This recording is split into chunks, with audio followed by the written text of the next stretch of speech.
What's up, everybody? Matt Kajeski here, back again with the Stochastic Fantasy Football channel. Today, we're going to be going through some more best ball and talking some upside tight ends. Before we get started, make sure to hit that thumbs up button, subscribe to the channel, and hit the notification bell so you know when this and all other content goes live. We're also brought to you by Underdog Fantasy, and they have a no-brainer offer for you guys. Right now, when you click the link in the video description below or use the promo code Stochastic, you are going to get your first deposit matched up to $100. You put in $100, they're giving you another $100 for free. That's 4 free entries into Best Ball Mania 4, the flagship best ball tournament with millions of dollars up top in prizes. You can play a bunch of different contests. They have pick'em contests for those of you in non-legal betting states, daily fantasy contests, large field GPPs, and then, of course, tons of best ball, which is what we're going to be talking about here. If you're concerned with your play, please call 1-800-GAMBLER. And let's get into this. For the purposes of this video, we will be using everything Underdog, but we're going to talk some upside tight ends, looking outside the top 10 at the position. If you're drafting a top 10 tight end, they better have upside. So for best ball purposes, we will be looking beyond that. First one we'll start with here is Dalton Schultz over with Houston. Currently tight end 14, ADP of 138.8. He makes the transition from Dallas over to Houston via free agency. And this is an offense that's kind of bare in terms of receiving talent for CJ Stroud to throw to. They lose Brandon Cooks. And really, he's just competing with Robert Woods, who's past 30. Nico Collins, been good in a small sample, but needs to put it all together. John Mechie, thankfully, passed his cancer diagnosis, but not sure what he has to offer this year. And then undersized rookie slot receiver Tank Dell. There's a very real chance that Dalton Schultz is just the pure wide receiver one in this offense. And we're expecting this offense to be a little bit better. Again, they go from Davis Mills to CJ Stroud, one of the most prolific passers in college football history. I mean, the guy threw for over 8,000 yards, 85 scores, and just 12 interceptions in 2 seasons with Ohio State. Their win total's at 6.5. Not great, not bad, but it's a little better than last year, and that means we should still see Houston throwing again this year. So when we look at our personal rankings, we actually have Schultz coming in at tight end 11, giving us some pretty good value in terms of ADP here. This is a guy that should be on the field almost every snap.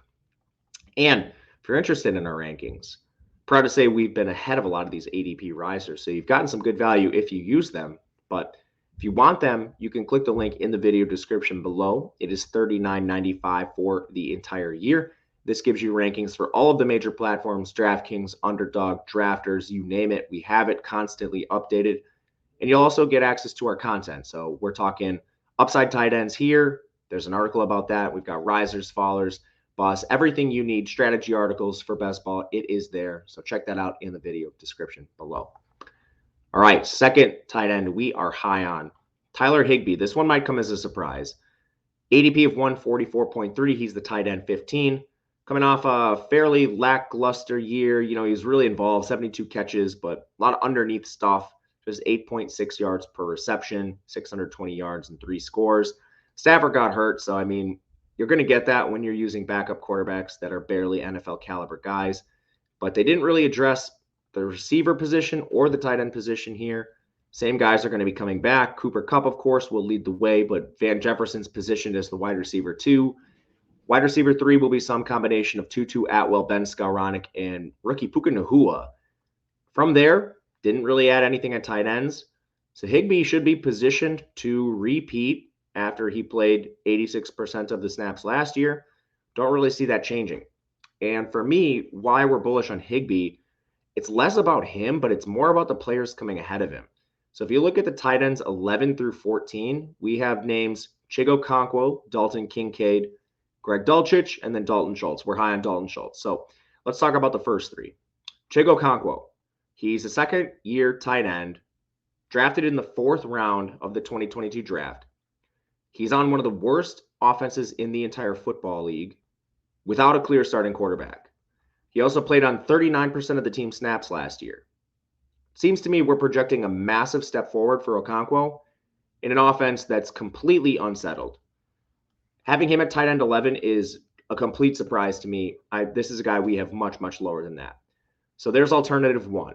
Alternative 2 is Dalton Kincaid. I think this is the riskiest one.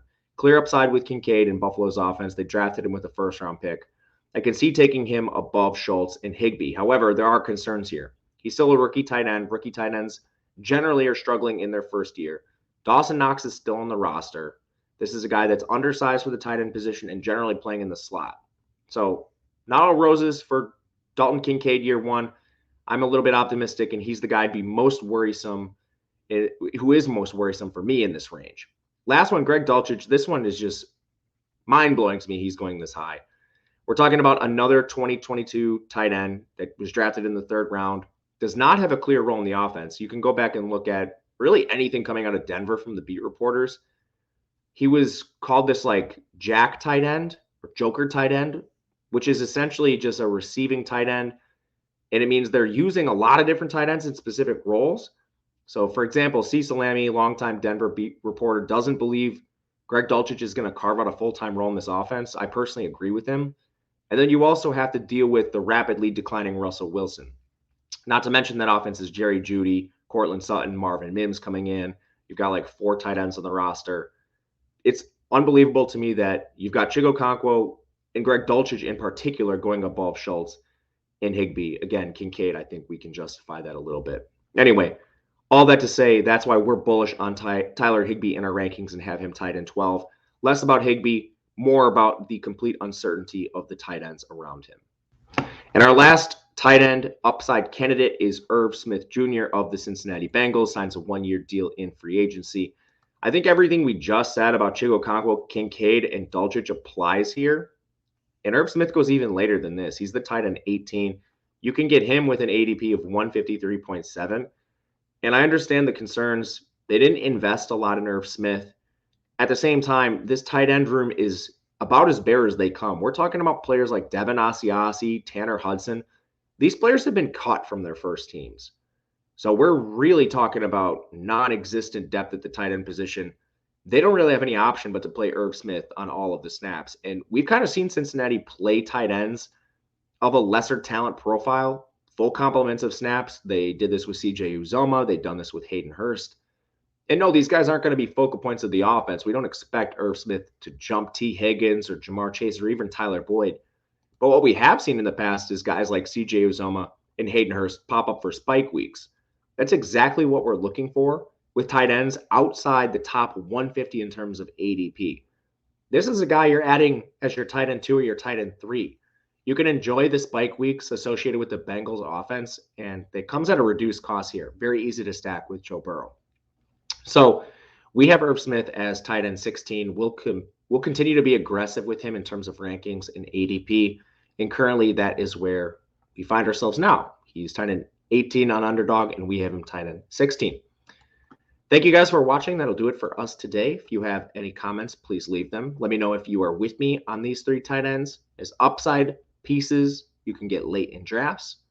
Otherwise, thank you for watching. Hit the thumbs up button, and we'll see you again next time later this week with more best ball content. Until then, good luck.